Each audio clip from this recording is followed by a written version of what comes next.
Você já pensou que talvez o maior segredo para ter uma vida próspera, cheia de coisas boas, aquela vida plena que tanta gente sonha, mas quase ninguém vive, não esteja onde a maioria procura? Não está num livro de negócios escrito por algum bilionário moderno, nem num curso de marketing digital de R$ 1.000, nem mesmo em alguma mentoria de luxo com acesso VIP e grupo fechado. E se eu te dissesse que esse manual está mais perto do que você imagina, em algo que está em milhões de casas, mas quase ninguém lê com os olhos certos? Sim, eu estou falando da Bíblia. É isso mesmo. Aquele livro que para muitos é só um símbolo religioso, cheio de histórias que parecem distantes da nossa realidade. Mas a verdade é que a Bíblia, quando lida com entendimento, é um verdadeiro código de sabedoria, estratégia, mentalidade vencedora e princípios de sucesso duradouro. E não é exagero, é que ninguém te contou isso desse jeito. Sabe por quê? Porque por muito tempo tentaram pintar um Deus que glorifica a escassez, um Deus que quer ver você sempre humilde, no pior sentido da palavra, sem dinheiro, sem ambição, só aceitando a vida do jeito que vem. Mas isso é uma distorção perigosa. Deus nunca disse que o dinheiro é o problema. O que ele combate, com firmeza, é o apego, a ganância, a idolatria do dinheiro. O amor ao dinheiro, sim, é a raiz de muitos males. Mas o dinheiro em si, ele é uma ferramenta. E como toda ferramenta, depende de quem usa. O ouro da terra, os recursos, a capacidade de gerar riqueza, tudo isso foi criado por Deus. Ele nunca disse que ser próspero é pecado. Aliás, olha só, José, aquele que foi traído, vendido como escravo, humilhado, se tornou o segundo homem mais poderoso do Egito. E por que isso aconteceu? Porque Deus é um Deus de processos, mas também é um Deus de resultados. E José viveu ambos. Ele teve visão, fidelidade, caráter e ação. E é essa combinação que muda destinos. E aí a gente entra em algo muito poderoso. Napoleon Hill, autor de Pense e Enriqueça, estudou os homens mais bem-sucedidos da história. E o que ele descobriu não foi uma fórmula mágica. O que ele percebeu é que todos eles, de formas diferentes, praticavam princípios que são, na verdade, espirituais. Princípios milenares, muitos deles escritos nas Escrituras. Isso mesmo, Hill só organizou o que Deus já tinha revelado, séculos antes. Por exemplo, Hill dizia que a riqueza começa na mente, que antes de ter dinheiro no bolso, você precisa ter propósito na alma. Isso te lembra algo? Provérbios 23:7 diz: assim como o homem imagina em sua alma, assim ele é. Ou seja, se você se enxerga como pequeno, vai viver como pequeno. Se se vê como alguém sem valor, é assim que vai se comportar. Mas se você entende que tem um propósito maior, começa a andar com outra postura, outra visão, outra força. E aqui vem um ponto que a maioria ignora. A Bíblia não é um bilhete premiado, é um mapa. Ela não promete um atalho, ela revela um caminho. E caminho exige movimento. Jesus nunca disse: fiquem aí sentados esperando que o pão caia do céu. Ele disse: busquem. Buscar é verbo, é ação. Ele também disse: peçam e lhes será dado, batam e a porta será aberta. Em nenhum momento Jesus incentivou a passividade. Ele sempre ensinou sobre fé em movimento. E aí entra outro paralelo com o que Hill falava. Desejo ardente, mais fé, mais ação persistente é igual realização. Parece moderno, né? Mas olha o que Tiago escreveu na Bíblia. A fé sem obras é morta. É a mesma essência, com uma linguagem diferente. A verdade é que as maiores conquistas não nascem só de orações, mas da junção entre fé e atitude. Pensa comigo, você pode orar todos os dias pedindo oportunidades, mas se não tiver coragem para atravessar a porta quando ela se abrir, de que adianta? Você pode até jejuar pedindo multiplicação, mas se não souber o que fazer com o que já tem nas mãos, tudo continua parado. É como na parábola dos talentos. Um recebeu 5, outro 2, outro 1. Os 2 primeiros multiplicaram. O último enterrou o que recebeu, e foi justamente esse que foi repreendido. Entende o ponto? O problema não é ter pouco. O problema é não fazer nada com o pouco que tem. E isso não é só uma crítica bíblica, é um princípio universal. Napoleon Hill chamava isso de inércia mental, aquela paralisia disfarçada de espera, aquela ideia de que uma hora tudo vai mudar, mas você mesmo não muda nada. Você pode sonhar alto, escrever metas, repetir afirmações no espelho, mas se não agir, continua tudo igual. A diferença entre quem vive uma vida abundante e quem só sonha com ela está na obediência aos Princípios. E os princípios exigem constância, exigem coragem, exigem sacrifício. Não existe excelência sem esforço, não existe chamado sem responsabilidade. E, principalmente, não existe colheita sem plantio. Sabe o que isso significa? Que se você está esperando pela vida dos seus sonhos, você precisa parar de esperar e começar a construir. Não tem outro caminho. Isso não é castigo, isso é privilégio. Deus te deu as ferramentas, a sua mente, sua fé, sua capacidade de aprender, de decidir, de criar. E agora Ele espera que você se levante e use tudo isso a favor da missão que Ele mesmo plantou aí dentro. E olha, se tudo isso que você ouviu até agora mexeu com você de alguma forma, então presta atenção, porque daqui para frente vai ficar ainda mais profundo. Existe um padrão invisível que separa quem só sobrevive de quem realmente prospera. E esse padrão não tem nada a ver com sorte. Tem a ver com uma decisão. Tem a ver com a forma como você se posiciona diante da vida. A maioria das pessoas quer prosperar, mas continua esperando o cenário perfeito. Quer colher, mas não planta. Quer resultados, mas foge do processo. Só que prosperidade, de verdade, não é um acidente. É uma construção, e essa construção começa dentro. Começa na mente, passa pela alma, se transforma em atitude e só depois vira realidade. Napoleon Hill dizia que a mente é como um campo fértil. Tudo que você planta ali dentro cresce. Mas o que você anda plantando? Dúvida, medo, pensamentos sabotadores? Porque a Bíblia já dizia isso também. Não se amoldem ao padrão deste mundo, mas transformem-se pela renovação da mente. Romanos 12:2. Renovar a mente não é decorar versículo. É mudar o sistema de pensamento, é parar de pensar como vítima, como derrotado, como alguém destinado ao fracasso e começar a se ver como alguém chamado para governar. Só que tem um detalhe aqui que derruba muita gente. Mudar a mente dá trabalho. Pensar diferente exige esforço. Renovar exige romper. É como arrancar raízes velhas que já estão lá há anos, décadas. Mas só quem tem coragem de fazer isso é que experimenta um novo tipo de vida. E é nesse ponto que muitos desistem. Porque dói, porque é desconfortável, porque o processo mexe com tudo. Mas é aí que está a virada. É nesse exato momento em que a maioria desiste, que os poucos que persistem assumem o controle da própria história. Hill falava muito sobre propósito definido. E a Bíblia, mais uma vez, confirma. Sem visão, o povo perece. Provérbios 29:18. Você já parou para pensar nisso? Não é falta de sorte, não é falta de talento, é falta de visão. É não saber para onde ir. Porque quem não sabe onde quer chegar, qualquer caminho serve. E é exatamente isso que afunda muita gente. Vivem no piloto automático, sem direção, sendo empurrados pela vida em vez de guiá-la. Mas quando você tem um propósito maior, algo que queima no peito, que te dá motivo para levantar da cama, mesmo nos dias difíceis, tudo começa a se alinhar. Você ganha força para dizer não para o que te distrai. Você aprende a selecionar o que consome seu tempo, sua energia, sua atenção. E isso muda tudo. Aliás, se você está aqui até agora ouvindo isso com o coração aberto, é porque dentro de você existe esse desejo de algo maior. Existe sede de verdade. E se em algum momento esse conteúdo já te despertou uma nova visão, aproveita e já deixa o like nesse vídeo e se inscreve no canal. Isso mostra para mim que você quer ir mais fundo nessa jornada. E mais do que isso, mostra para você mesmo que está comprometido com essa transformação. Essa clareza de propósito que a Bíblia fala, que Hill reforça, é o que separa os realizados dos frustrados. Jesus sabia exatamente por que tinha vindo. Ele sabia sua missão. E porque ele tinha clareza, não se abalava com crítica, nem se perdia com aplausos. Ele não era movido por aprovação externa, mas por direção interna. E essa é a mentalidade que você precisa desenvolver. Não viver pelo que dizem de você, mas pelo que Deus já declarou sobre você. E aí vem outro princípio poderoso. Propósito sem prática vira frustração. Não adianta ter visão e não agir. Não adianta saber o que precisa ser feito e continuar adiando. Porque enquanto você espera o tempo perfeito, o tempo está passando. E a colheita não vem para quem espera, ela vem para quem planta. Você quer prosperar? Então pergunte-se agora, o que você tem feito com os talentos que recebeu? Lembra da parábola? O problema do servo que enterrou o talento não foi ter pouco, foi ter medo, foi não agir. E sabe o que é mais duro? Até o pouco que ele tinha foi tirado. Isso é forte demais, porque revela um princípio que pouca gente aceita. O céu multiplica ação, não inércia. Hill chamaria isso de fuga da decisão.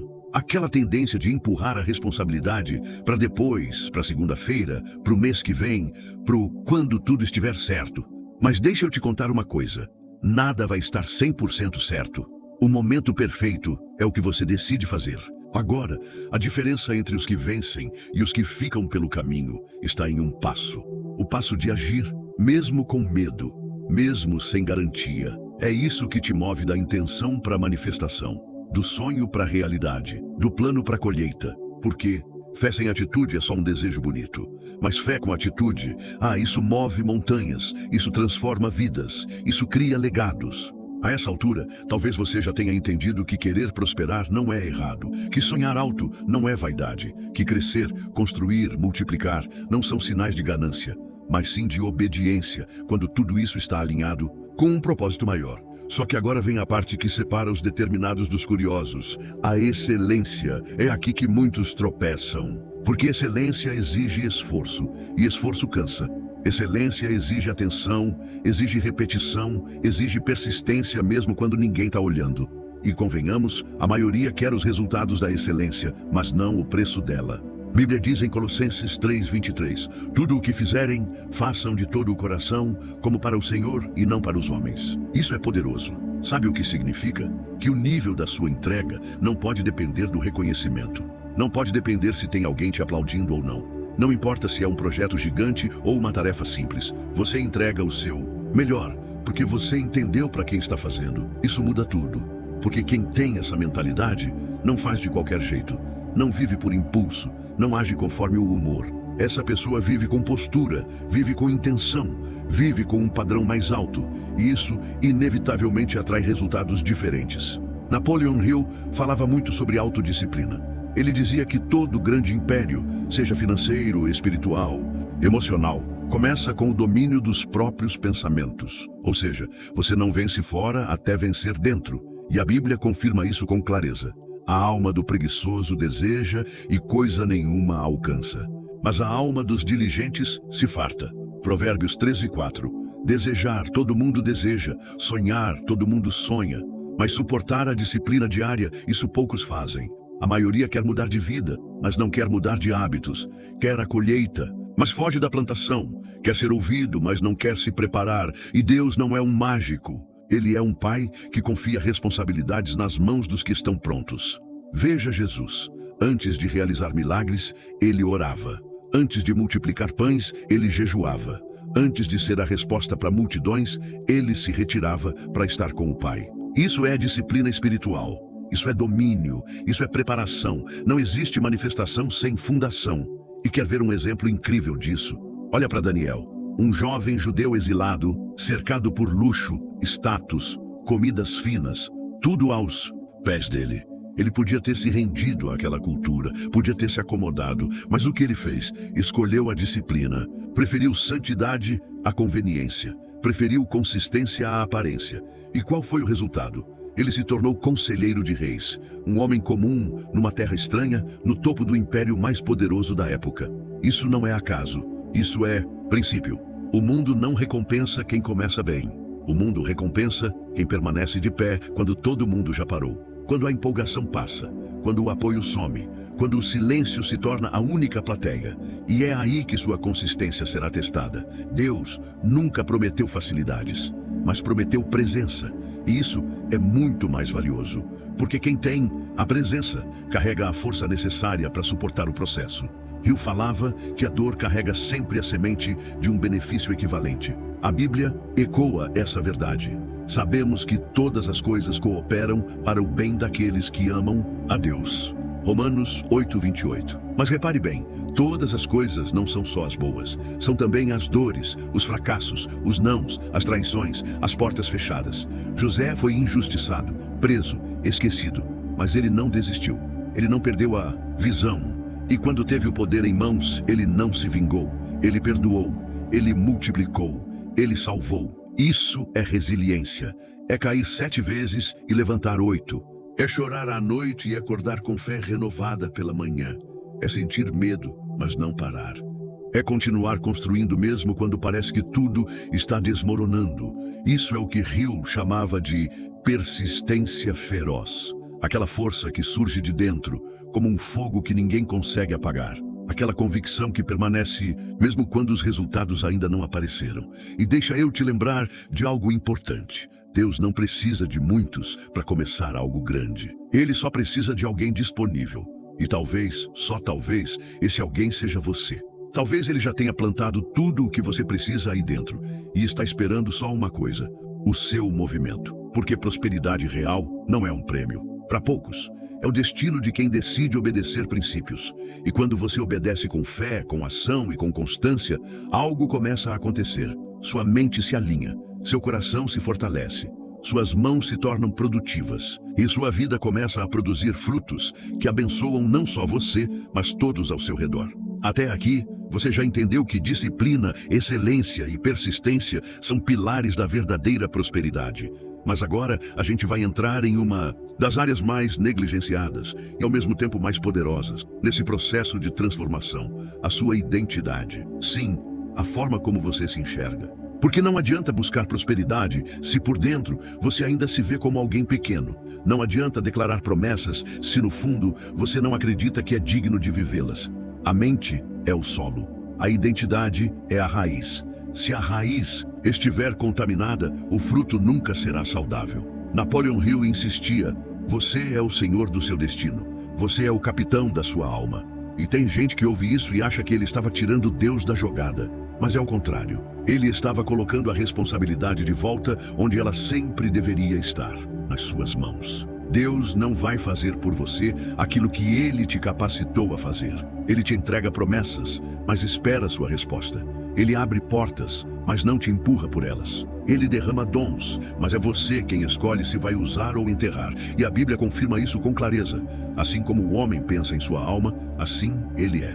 Não é poesia, é lei espiritual, é verdade eterna. A sua vida hoje é o reflexo da forma como você pensa.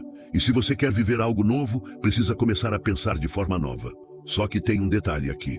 Pensar diferente não é repetir frases positivas. É assumir uma nova identidade. É se levantar como alguém que sabe quem é em Deus. E isso exige mais do que emoção. Exige convicção. Jesus nunca precisou provar nada para ninguém. Ele sabia quem ele era. E porque sabia, não se abalava com perseguições. Não se vendia por elogios, não se moldava às expectativas dos outros. Ele tinha clareza, ele tinha foco, ele tinha uma visão interna tão forte que nada externo conseguia desviá-lo da missão. E essa clareza é o que falta para muita gente. Tem gente que vai para a igreja, lê a Bíblia, ora todos os dias, mas ainda vive com a mentalidade envenenada pelo medo, pela dúvida, pela comparação. Ainda se vê como o derrotado da história. E enquanto isso não muda aqui dentro, nada muda do lado de fora. A transformação verdadeira começa na mente. Por isso Paulo escreveu: transformem-se pela renovação da vossa mente. E o que Napoleon Hill chamava de atitude mental positiva é exatamente isso. Uma mentalidade construída na fé, no propósito e na certeza de que você carrega algo grande dentro de si. Mas veja bem, carregar algo grande não significa que vai ser fácil. Muito pelo contrário, quanto maior a promessa, maior o processo. E quanto maior o processo, maior a resistência. E é nesse ponto que muita gente quebra, porque começa a caminhar, mas volta atrás no primeiro desafio. Começa a agir, mas para no primeiro não. Só que a jornada da prosperidade exige constância. Exige maturidade emocional e espiritual. Você vai ser testado. O tempo vai testar sua paciência. As circunstâncias vão testar sua fé. E o mundo vai testar a sua consistência. Mas quem se mantém firme em meio ao teste recebe mais do que recompensa. Recebe autoridade. Porque existe um nível de vida que só se acessa com maturidade. E essa maturidade vem da dor. Vem da espera, vem da obediência mesmo quando não faz sentido. José esperou anos para ver o que Deus prometeu acontecer. Davi foi ungido rei, mas voltou para o pasto. Paulo teve encontros sobrenaturais com Deus, mas também passou fome. Foi preso, apedrejado e ignorado. E nenhum deles desistiu. Sabe por quê? Porque sabiam quem eram. E sabiam quem os havia chamado. E talvez essa seja a palavra que você precisa ouvir hoje. Lembre-se de quem você é. Não do que disseram sobre você, não do que os outros pensam, mas do que Deus já declarou a seu respeito. Você não é só mais um. Você não nasceu para viver sobrevivendo, lutando para pagar boleto, tentando provar valor para os outros. Você nasceu com um propósito eterno. Você carrega promessas que o céu escreveu antes mesmo de você nascer.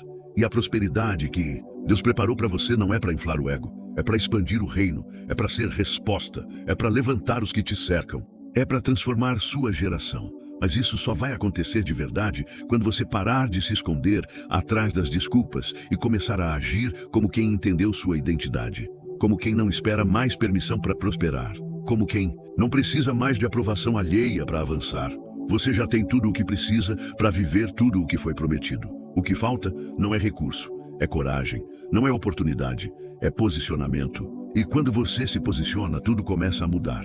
Porque a criação, como está escrito em Romanos 8,19, anseia pela manifestação dos filhos de Deus. Ou seja, o mundo está esperando o seu despertar, a sua firmeza, a sua ação, o seu brilho. Você pode não perceber, mas tem gente olhando para você, esperando você vencer para se inspirar, esperando você romper para se mover, esperando você crer para também começar a crer. E agora que você sabe disso, a pergunta que fica é: o que você vai fazer com esse chamado?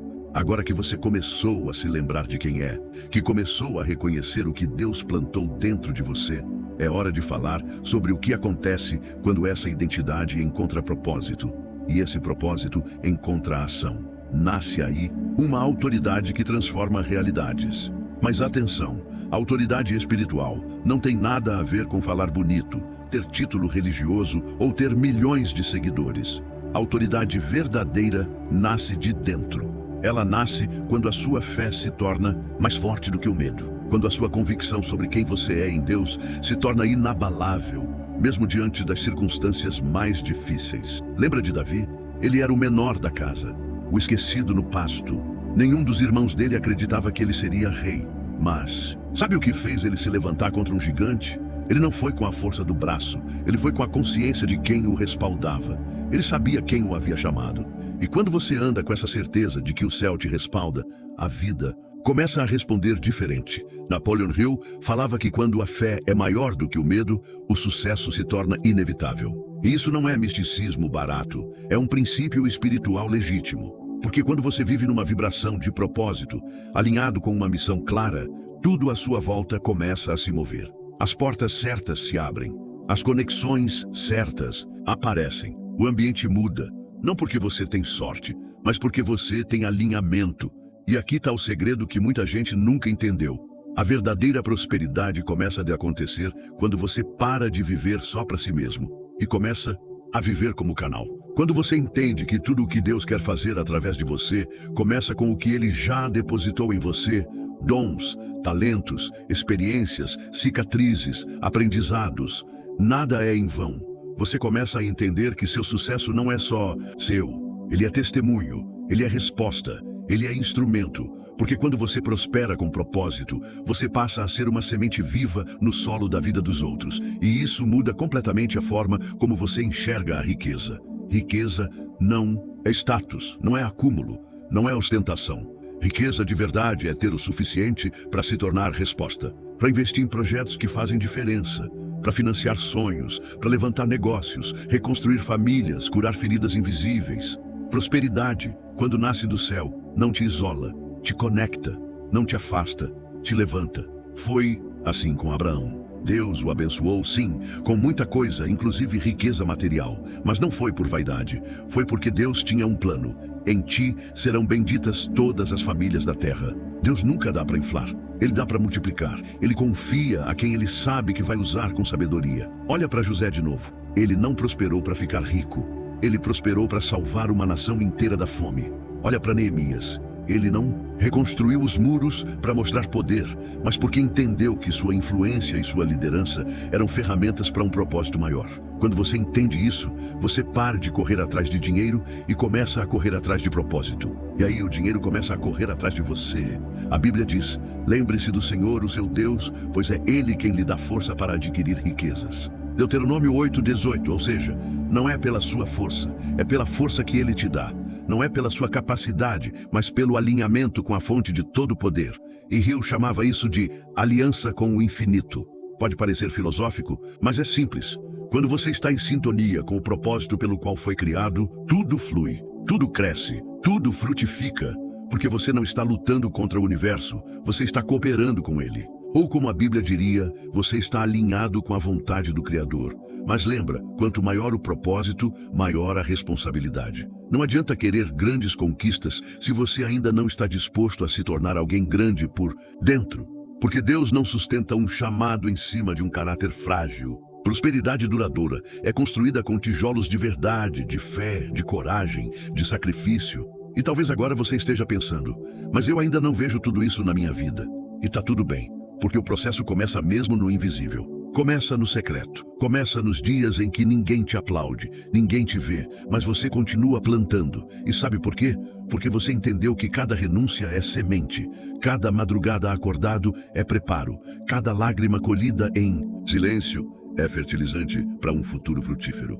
Você não está atrasado, você está sendo treinado. A dor que você carrega hoje pode ser exatamente o peso que vai te dar a musculatura necessária para sustentar aquilo que Deus vai colocar nas suas mãos. Você percebe agora? Tudo isso que você ouviu até aqui não foi apenas uma mensagem bonita, não foi mais um vídeo motivacional, foi um chamado, um despertar, um lembrete divino de que você não está aqui por acaso, nem nasceu para viver no automático, nem para aceitar uma vida que não reflete o que Deus sonhou para você. Porque, sim, Ele sonhou com você. Ele te criou com intenção, com propósito, com planos que vão muito além de pagar contas ou sobreviver até o fim do mês. Existe grandeza aí dentro. Existe uma missão que só você pode cumprir. E enquanto você não se levantar para viver isso com coragem, o mundo vai continuar carente de algo que só você pode oferecer. É por isso que a Bíblia não é um livro de restrições. Ela é um manual de estratégias. É um mapa desenhado por um pai que deseja que você chegue no seu destino com propósito, honra e plenitude. E sabe o que Napoleon Hill fez? Ele traduziu princípios espirituais em linguagem prática. Ele entendeu que a prosperidade não é obra do acaso, mas consequência da combinação entre fé, propósito e ação constante. Você quer vencer? Então decida hoje ser diferente. Decida hoje sair do campo da intenção e ir para o campo da execução, porque querer não muda nada. Quem muda o jogo é quem faz, quem se move mesmo com medo, quem age mesmo sem tudo estar pronto.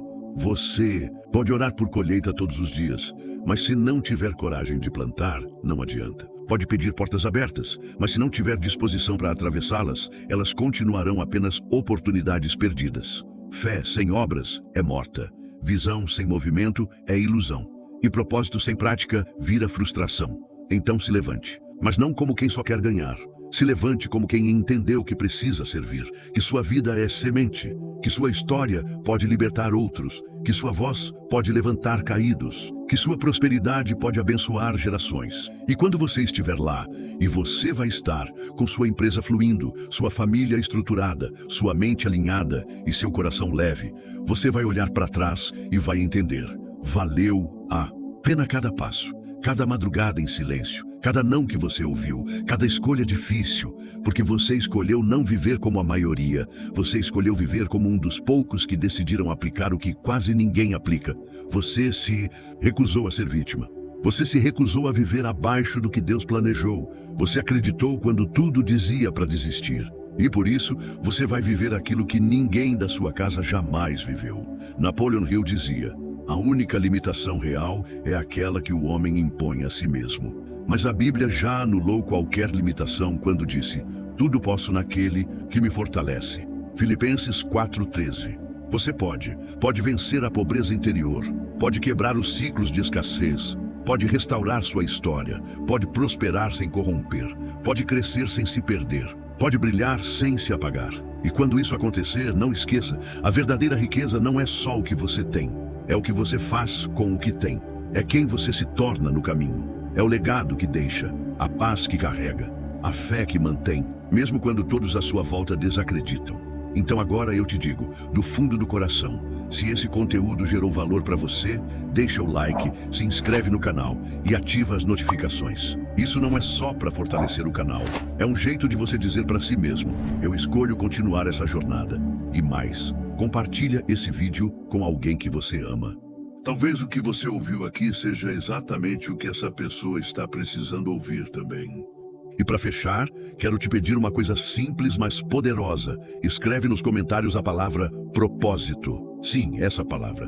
Porque quando você escreve, você declara. E quando você declara, você ativa. Que essa seja a sua palavra de direção, de lembrança, de decisão. Você tem tudo para viver uma vida abundante. Só precisa parar de esperar e começar a viver.